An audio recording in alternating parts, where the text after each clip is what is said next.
Today I'll be talking about the new Heroes banner to celebrate the 35th anniversary of Fire Emblem as a franchise, but first let's do a quick rundown of the Feh Channel since there are a lot of other in-game celebrations happening as well. For the login bonuses, you can get trait fruits, divine codes, and heroic grails. There are also 6 tickets for I believe the retired permanent pull 5 stars. As for the 10 other tickets, these are for older retired seasonal banner units. Now you can get 10 more seasonal tickets from doing easy reward maps. These will also come with 13 orbs. Next, you should be logging in daily because we have 108 daily revival banners. I think this is actually just all of the revival banners that cycle through weekly. If you don't plan to summon, that's fine, but this is 108 free summons, so hopefully get something at least interesting. Another RNG-based event is a free random older legendary hero. The options are comprised of the main lords of the franchise. This includes everyone released so far, so you can get some recent legendaries like Medeus or Shez, or you could get legendary Ike, who is like 7 years old. The color of the orbs are random, so good luck. Next, we'll be having banners featuring the lords, except they'll be using the ults who got the most votes from this year's A Hero Rises. They will be split into 3 groups with an 8% focus rate and no pity breakers. You can test your luck again because each group will get 5 first summon tickets. These banners will begin shortly and last up until the first week of May. There are going to be quests to buy 8th array structures featuring the 8-bit versions of the lords. They will also be adding 5 new 8-bit accessories. I believe these are for the Shez's, Ratatoskr, Rune, and I think Itsuki. As part of the throwback theme, there is a free retro castle design. It's got Marth at the top. Last, we have a new game mode event called Your Time to Shine. From what I can tell, it's basically like Hall of Forms. Instead of getting skills, you'll be stacking statuses. Time to learn what those little icons do. Now, if you didn't watch the Feh Channel, Reese was styling on some dudes. The Famorti's matchup was pretty hilarious because the way he disintegrated is exactly how it's like in Sacred Stones. This event doesn't start for like another month. You're gonna have to wait till May 11th. Probably one of the better Feh Channels we've had just from how absurd some of that stuff was. That's not all though. As part of the 35th anniversary, the new Heroes banner for this month will be a throwback look for some of our dragons. The 30th anniversary was the start of the kids banner with Marth and friends. This time it's not a kids banner, but it's like a younger version of these characters. You can get new forms of Medeus, Gotoh, Naga, and younger Tiki? We've had Ascended Young Tiki. This ult's gonna be Attuned even younger Tiki, I guess. Now, while these are new heroes, I've seen some people wanting to call them the ancient ults. That'll be due to their shared weapon names. The first to focus of the group is Medeus. You can get him at 4 to 5 star rarity, and he's gonna demote to the 3 to 4 star pool after the banner is over. You might want to pay attention to those random blue summons because Medeus is an awesome demote. He'll be the first dragon demote in over 5 years, and this guy's pretty stacked. Ancient Medeus is a blue infantry dragon with 41 HP, 49 attack, 19 speed, 42 defense, and 47 res. He has attack and defense super boons and is nearly as min-max as a 5-star armor unit. Just an absurd of spread for a demote. Now for old skills, Medeus also impresses. He has Glaces and attack play, which are kinda eh. He then brings defense res scout 3 into the free-to-play pool. The only downside to the tier 3 is that it has a 9 or higher res check compared to the usual 5 or higher. At the very least, it's a good option for dragon builds, and you can inherit more skills from units with the tier 4. That would be Valentine's Myrrh and Dual Rhea. Now to go along with his fun stats, Medeus has a unique weapon. It's been a bit since a demon got one. Ancient Betrayal is a 60-mite Dragonstone. As sort of either phase, if above 25% HP, Medeus grants plus 6 attack and res, on guard, and low to himself and allies within 2 spaces. This weapon grants another plus 3 flat attack. If above 25% health, Medeus inflicts attack, defense, and res debuffs equal to 5 plus 20% of his flat res. He does true damage and has flat damage reduction equal to X. This value is 10 plus the number of healer and dragon allies on the map times 5. Not including Medeus, you're going to need 2 of those unit types to get a max 20 true damage and flat DR. Last, Medeus has his own built-in scal effect. First off, On Guard was only on Mythic Medeus, and it's the status to negate out of combat damage like from Savage Blow or the Bolt Tower. It does not affect AoE specials. Along with this status, Medeus buffs attack and resistance and neutralizes the Fell's Field buffs. Now for himself, he inflicts a bunch of debuffing, and you get a lot of true damage and flat DR. The catch is that you need 2 healers or dragons on your team. Definitely worth it though, because 20 flat DR is pretty ridiculous for a demo. Last fun effect is Scowl. With the A skill, you can stack the effect to inflict plus 2 cooldown before the foe attacks. With how much instant cooldown is going around, multiple levels of Scowl are appreciated. For builds, Medeus has a fair bit of options. The main slow infantry tank build is the classic Lagu's Friend, and he can use that with Dragon's Roar. This would give him a 40% unpierceable DR plus flat DR, however you're going to need -1 cooldown to ready Dragon's Roar in time. This means you need something like Time's Pulse. Now for the counterattack, Medeus would get extra true damage and a full DR piercing special. Do note, Scowl can uncharge an enemy special, which would prevent Dragon's Roar's 40% DR effect. This is why you want to charge it with Times Pulse yourself. Now you could play some mind games, but if the enemy hits really hard and you don't have any specials ready, then you get no % DR. Brave attacks can also mess with this game plan, though you could bring a deflect seal. If you just want to tank with regular % DR for all hits, you could run Dragon Wall or Counter Roar. If you want to only use flat res, you could use Spiked Wall. For just pure attack debuff stacking, Dragon Scales is quite nice. This gives -1 instant cooldown like Lagu's friend, but it also has a free follow up, 50% DR piercing, and a ton of debuffing. For other skills, Medeus can get distant counter from distant bonus doubler, fortifications, or the DC Sacred Seal. If you want to stack Scowl, you could use even res wave D, but Medeus already buffs resistance for your team. On Attuned Tiki, there's going to be a res Scowl Echo. If you really wanted, you could get 4 layers of Scowl. Maybe that is a little overkill. If you have other slots in your build, try to get guard and defensive tempo. It may not stop everyone, but it's still good to pair with Scowl. If you want more support setup, Medeus can run res comparing skills, upgrade to the tier 4 ploy, or try in the new attack and res havoc. There is also his original content control or the powerful breath of life 4. Barricade's another good option for warp bubble and defensive res debuff neutralization. It should be mentioned there is a new dragon special called Dragon Flame. Also from Attuned Tiki, this is an Ignis style special with healing and unperishable % damage reduction. You could use it with Lagu's friend, but you're going to need even more cooldown to charge it up. Overall, Ancient Medeus is a very cool demo. This guy has a good weapon, and you could build more supportive if you wish. For combat, he does want other healers and dragons, which may be limiting. If you can fulfill those conditions though, 20 flat DR is quite high coming from just a weapon. The next unit is Ancient Gotoh, who may have his dragon wings, but he's a red infantry mage. For stats, Gotoh has 40 HP, 48 attack, 16 speed, 36 defense, and 48 res. He has a little less defense than his mythic counterpart, but does have higher attack and res, including a res super boom. For old skills, Gotoh will have Glacies and is another pulse ploy holder. Free cooldown every turn, and you inflict ploy and exposure in a wide area. This thing is becoming the new Swift Sparrow. For his Fundament Tome, this is a 14 might weapon. Instead of either phase, if above 25% HP, Gotoh grants +6 attack and res and the low status to allies within 2 spaces. Instead of Medeus' On Guard, Gotoh has his 80% damage reduction versus AoE special status. Now for himself, he has Slang. If above 25% health, Gotoh inflicts -6 attack and res equal to 6 plus 20% of his flat res stat. Gotoh will then deal true damage and gain flat DR equal to 20% res in combat. He has a free follow-up attack and will heal 7 HP after combat. Gotoh's main trait is his massive 80% DR against AoE specials. There is no DR piercing effects for AoEs, so it's a strong counter. Pair this with Breath of Life, and it's going to be a sad time for any of the AoE special spammers. For other effects, Gotoh will focus on attack and res and has true damage plus flat DR. You can double if you let him, and he'll heal back up after fighting. Gotoh will once again have a unique A skill, but it's very different from his mythic version. Gift of Guidance states, at start of turn, if above 25% HP, grant -2 cooldown to Gotoh and -1 cooldown to allies within 2 spaces. If those allies are mages or healers, they get another -1 cooldown. Now for himself, Gotoh gets +10 flat attack, defense, and res. If above 25% health, he neutralizes stat penalties, he inflicts guard on the foe, and he has 50% DR piercing per hit. Ancient Gotoh is no longer letting enemies hit him first. Instead, this dude gets free cooldown and shares it with his team. With Slang and Pulse Ploy, Gotoh will pre-charge his 4 cooldown Glaces immediately. To pair with the low effect, Gotoh will shrug off enemy debuffs. His flat stats make AoE damage even lower, and he's got his own DR piercing to hit hard.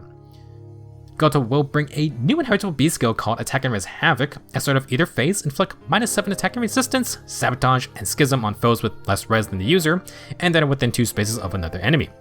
After start of turn skills trigger on the player phase, if there are 2 foes with sabotage active, then the user gets Kanto 1.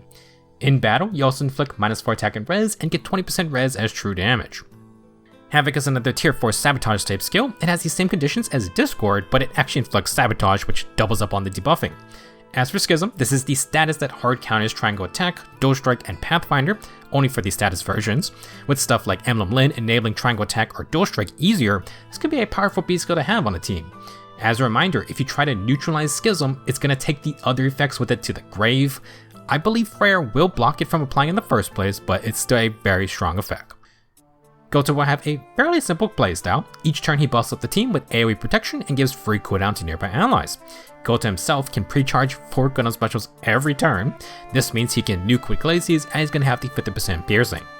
If you want the full DR piercing, you could use Special Spiral or Lagu's Friend, or you could go Frostmoon. If Gotoh didn't double, he would get the -1 instant cooldown. This could be useful against Scowl effects. In a similar fashion, you could just use Creation Pulse for instant cooldown as well.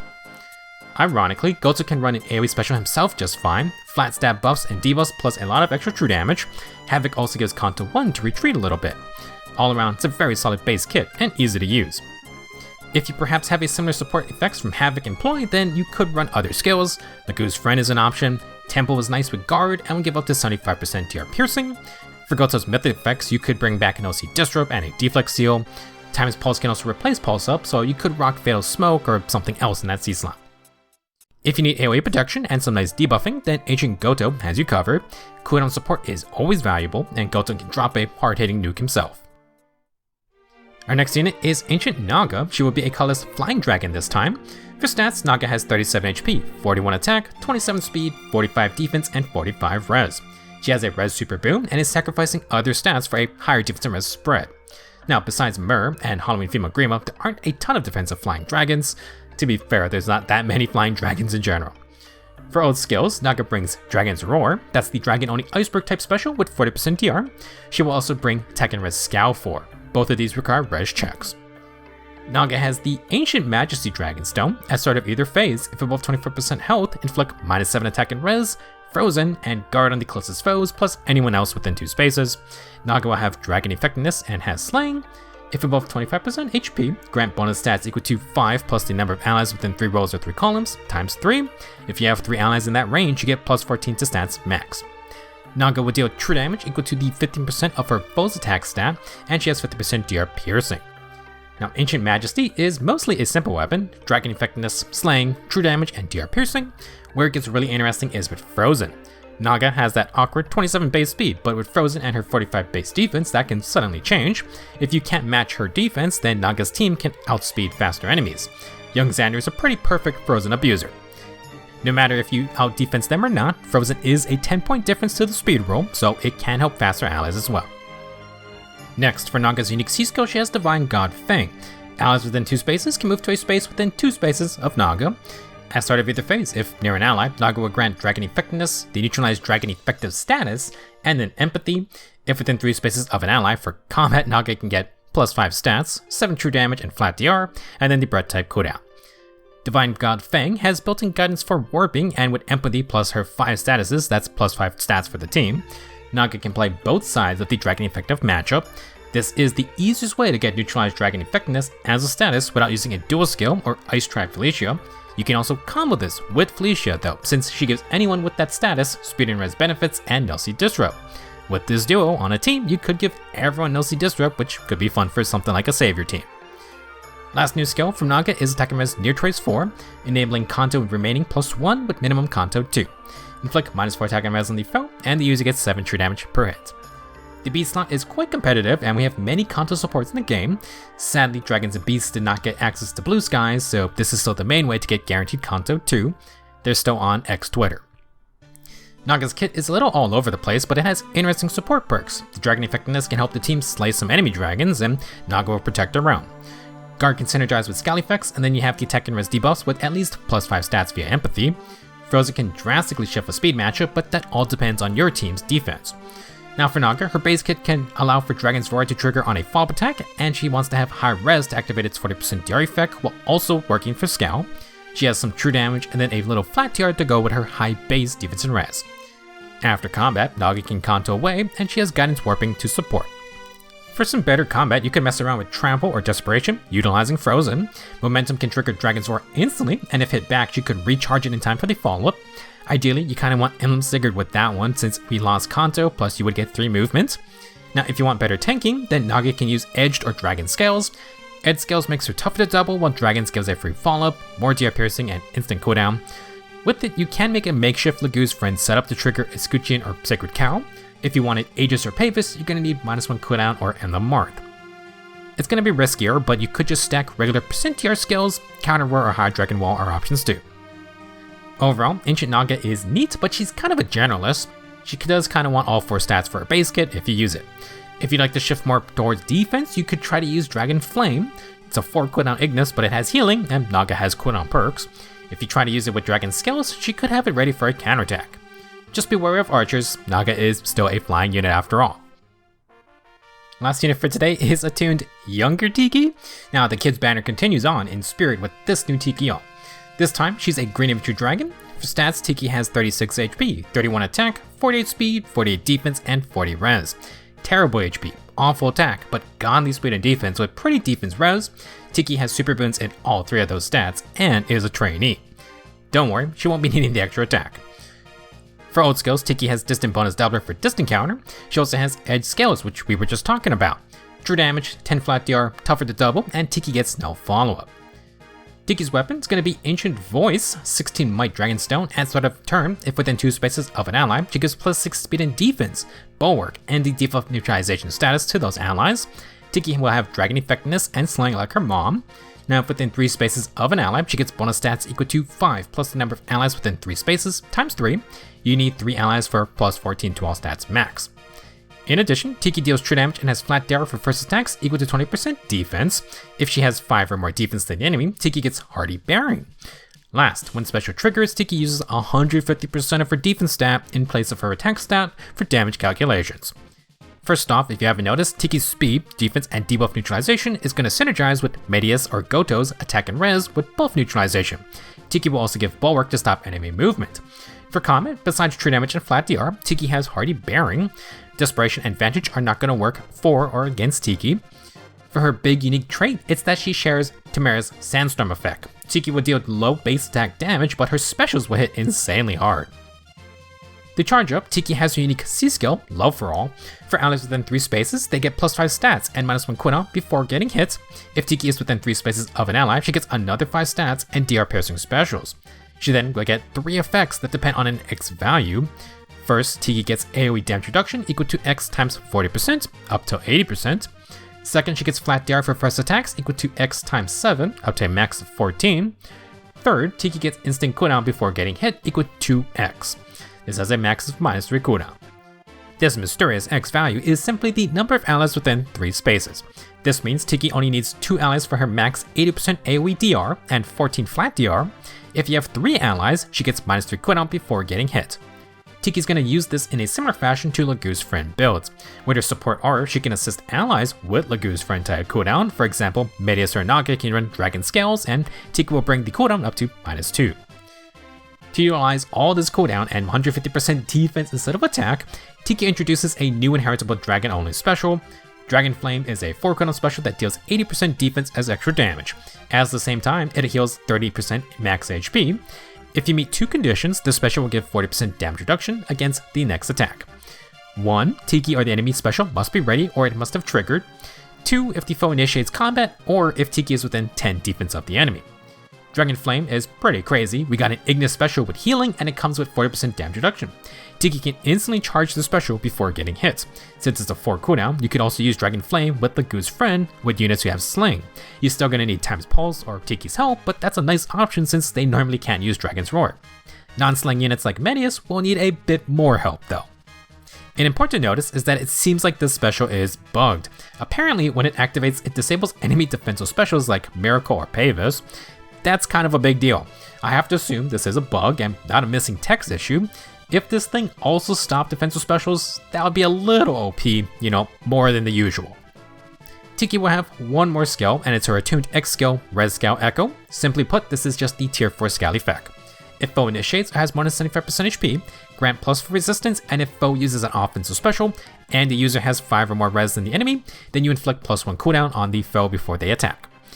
Res Scout Echo is unsurprisingly dragon-only skill. As mentioned earlier, you can stack 4 Scout effects in a single build, assuming you have a Scout weapon like Medeus. Funnily, Tiki doesn't really play into her resistance as much, but it's still very good for her. Let's explain why. Attuned Tiki is going to be a high speed and defense dragon with distant counter, hardy bearing, scowl, no follow-up, and is tougher to double thanks to edge scales. She really wants 3 nearby allies. This will give Tiki 14 flat DR and minus 3 instant cooldown to charge slaying Dragon Flame. This gives Tiki 40% DR and she can get 24 flat DR from her C skill and edge scales. Her weapon will add another 20% defense as flat damage reduction. For her counterattack, Tiki will send a giant Ignis level nuke and then her attack stat is replaced with 150% defense. The special is going to have full DR piercing and will heal 30% max HP. For support, Tiki buffs fit the other units on this banner, and she has bonus doubler to take advantage. Her bulwark status can block movement, and Tiki can get the 80% DR against AoE specials. Essentially, Tiki can be the front line and keep your allies safe. I wouldn't really be changing anything out from this kit. If you want, you could use scaling the A slot or use fortifications to get maybe set up stone terrain. Edge scales fits Tiki too well, though you could use like High Dragon Wall for Warp Bubble. For Sacred Seals, you can use Forms if the team is close, but with the 3 space range, Tiki can also use Finish or Solo Seals. Of course, you can run another bonus double effect or Distant Counter in that slot too. Since the Dragon Flame Percentaire only works for 1 hit, you could use Deflect against Brave hits. Tiki has some low base HP, so Wave Squad Ace Seal isn't bad either. While Scout is fun, you could exchange it for something like Nelsie Disrupt Echo, another mention for Miss Ice Tribe Felicia if you really want that effect from an ally. Overall, Attuned Tiki should be a fun unit if you like Tamara or Ronin's Refine. Do be careful of enemy Scout effects. If Tiki doesn't get her special off, well, her damage is gonna fall off a cliff. If you don't plan to summon, the Grand Hero battle unit for this banner is Ancient Zane. He is bringing along his stat barring gimmick, so Zane's going to be a very fun reward unit. Don't forget to log in daily for the 108 Revival banner, free summons. We have multiple guaranteed old unit tickets, and there's the upcoming banners featuring the FB Lords as well. A lot going on for the 35th anniversary. Thank you for watching, and I will see you in the next video.